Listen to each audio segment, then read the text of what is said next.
Selamat pagi semuanya. Perkenalkan, nama saya Agnes Angelta Semarmata dengan NIM D1C1230313 dengan dosen pengampu Ibu Yarnisa STP MSI. Di sini saya akan menjelaskan tentang NIPA dan JERNA.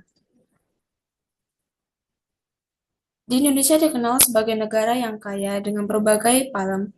Diperkirakan ada sekitar 460 jenis palem yang termasuk dalam genus dan tersebar di wilayah Indonesia, serta memiliki potensi hutan nipah terluas di dunia dengan luas sekitar 17.000 hektar. Tumbuhan ini banyak tersebar di pesisir Pulau Sumatera, Kalimantan, Sulawesi, Maluku, hingga Papua. Nipah merupakan tumbuhan yang hidup di ekosistem mangrove yang telah dimanfaatkan secara tradisional sejak dulu baik untuk kebutuhan pangan maupun non-pangan. Misalnya buah nipah dapat dijadikan sebagai obat-obatan dan minyak, sedangkan buah cernang merupakan salah satu hasil hutan non-kayu berasal dari tanaman rotan langka yang banyak tumbuh di negara Asia Tenggara seperti di negara India, Malaysia, dan Indonesia. Nama ilmiah nipah yaitu Nipah fruticans Wong, familinya Arecaceae. Nipah adalah satu-satunya jenis palma yang hidup di habitat mangrove atau pesisir rawa payau. Penyebarannya, nipah hidup baik di daerah muara sungai, air payau, dan lahan berlumpur dengan salinitas rendah sedang. Tumbuh di wilayah Indonesia, Malaysia, Filipina, Thailand, Myanmar, dan Vietnam. Dan di Indonesia tumbuh banyak ditemukan di Sumatera, Kalimantan, Sulawesi, Papua, dan pesisir utara Jawa.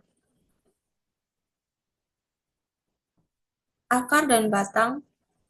Akar memiliki banyak serabut dan batangnya menjalar di bawah tanah, tidak muncul di atas permukaan. Daunnya menyirip besar, panjang bisa mencapai 9 meter. Tangkai daunnya kuat, digunakan untuk bahan anyaman dan atap rumah. Bunganya majemuk, bunga jantan tersusun dalam bentuk bulir panjang, bunga betina berbentuk bola di pangkal malai, dan buah berbentuk bulat, tersusun membentuk tandan seperti bola besar, berisi puluhan buah kecil. Tiap buah berisi satu biji lunak dan transparan saat muda, dan biji mengandung endosperma lembut saat muda dan mengeras bila tua.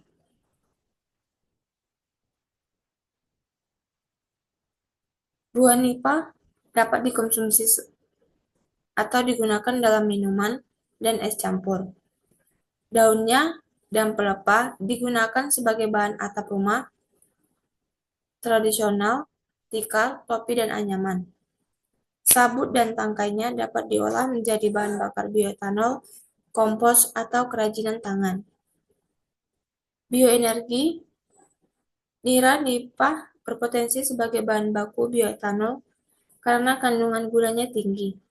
Produktivitas bioetanol nipah dapat mencapai 6.000 sampai 8.000 liter per hektar, lebih tinggi dari tebu. Jernang adalah jenis rotan penghasil getah berwarna merah tua yang disebut getah jernang atau dragon bird. Nama lokalnya itu jernang, damar merah atau rotan jernang. Tersebar di Indonesia, Malaysia, Brunei, Filipina, dan Thailand. Dan di Indonesia banyak ditemukan di Sumatera, Aceh, Jambi, Riau, Sumatera Selatan, dan Bengkulu. Dan di Kalimantan dapat ditemukan di Kalimantan Barat dan Tengah.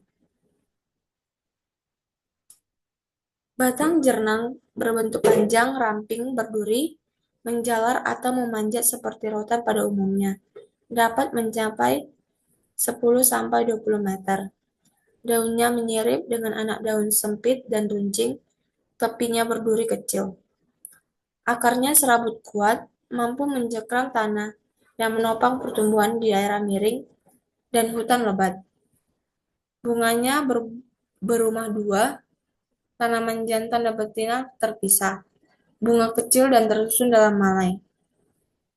Buahnya itu bulat kecil, kurang lebih 1,5 sampai 2 cm, bersisi seperti buah salak, berwarna hijau muda saat muda, dan merah kecoklatan saat masak.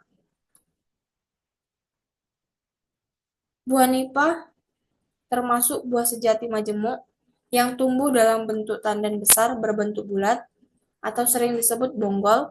Satu tandan bisa berisi 30-60 buah kecil yang masing-masing disebut buah nipah.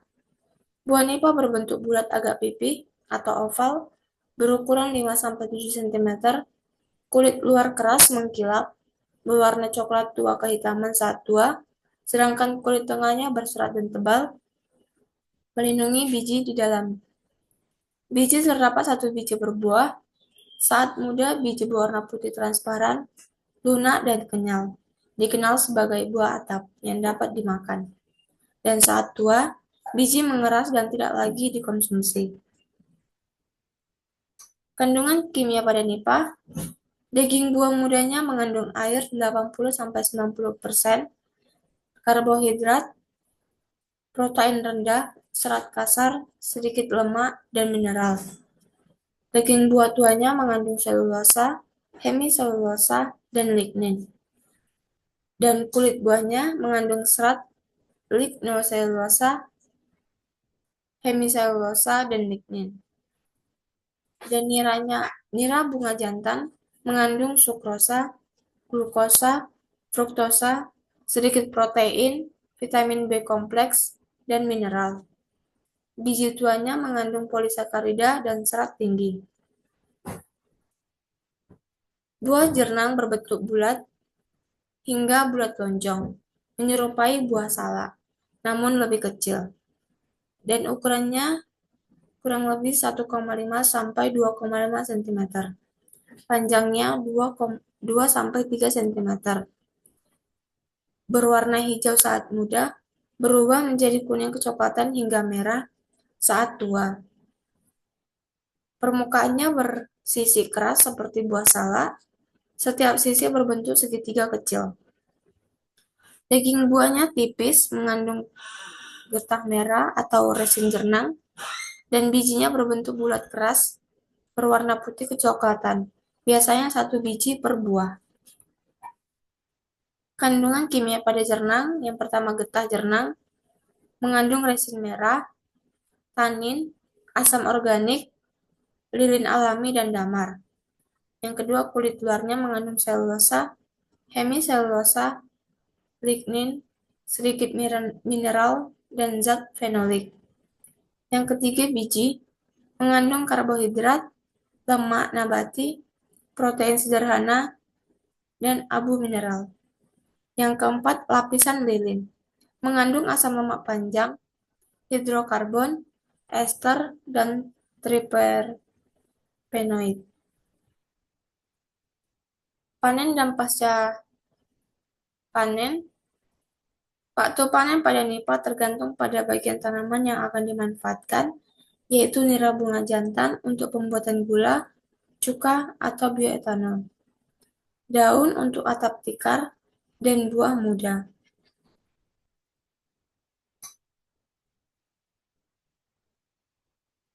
Nira nipah dapat diolah menjadi gula nipah, cuka nipah, dan bioetanol.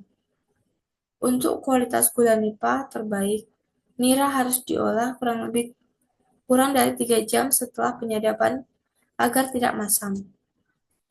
Buah muda dicuci, direbus, kemudian diolah menjadi bahan makanan. Daun dijemur hingga benar-benar kering dan tidak lembab, dapat dilunakkan dengan perendaman singkat sebelum dianyam. Panen dan pasca panen jernang. Tanaman jernang mulai berproduksi setelah berumur 7-10 tahun, tergantung kondisi lingkungan dan perawatan. Buah jernang siap dipanen ketika warna kulitnya berubah dari hijau kekuningan menjadi merah kecoklatan, dan sisi buah mulai mengering serta mengeras. Resin kasar dicuci dengan alkohol, etanol, atau air panas untuk menghilangkan kotoran dan serat. disaring menggunakan kain halus, dibiarkan mengendap dan dikeringkan. Ciri resin jernang bermutu tinggi yaitu berwarna merah tua, mengkilap, tekstur padat sedikit berserat dan tidak lengket. Teknologi proses produksi pada NIPA. Teknologi pengolahan NIPA sangat bervariasi, terutama berfokus pada pemanfaatan nira dan biomasa. Produksi gula NIPA, nira disadap kemudian diolah melalui proses pemasakan hingga menjadi kental atau kristal. Teknologi yang dapat meningkatkan kualitas meliputi penggunaan alat penguap vakum, produksi bioetanol, nira yang kaya gula difermentasi dengan ragi untuk menghasilkan etanol. Dilanjutkan dengan proses destilasi untuk mendapatkan bioetanol murni sebagai bahan bakar. Produksi papan serat. Pemanfaatan pelepah NIPA sebagai bahan baku papan serat. Proses melibatkan pengolahan pelepah menjadi serat, pencampuran dengan perekat, dan pengepresan panas untuk membentuk papan serat berkerapatan sedang, dan produksi tepung NIPA, proses pengeringan dan penggilingan buah NIPA tua menjadi tepung untuk bahan pangan. Teknologi proses pada jernang. Teknologi proses produksi turunan utamanya berfokus pada ekstraksi dan pemurnian resin jernang untuk aplikasi di bidang farmasi dan industri. Yang pertama itu produksi resin. Ekstraksi konvensional menghasilkan serbuk resin merah dari sisi buah melalui proses penumbukan dan pengayakan. Ekstraksi modern, penggunaan pelarut melalui metode seperti ekstraksi ultrasonik atau coklat untuk mendapatkan ekstrak resin yang lebih murni dan terstandarisasi untuk bahan baku obat atau kosmetik. Pengembangan produk farmasi, pemanfaatan resin jernang melalui uji laboratorium untuk mengetahui aktivitas antioksidan, antibakteri, anti jamur, dan antikoagulan, yang kemudian dapat dikembangkan menjadi salep luka atau bahan baku suplemen kesehatan. Yang ketiga, pengembangan pewarna pangan dan pengawet. Teknologi pemrosesan untuk menghasilkan ekstrak resin jernang sebagai aditif, pewarna, dan pengawet dalam bentuk pangan.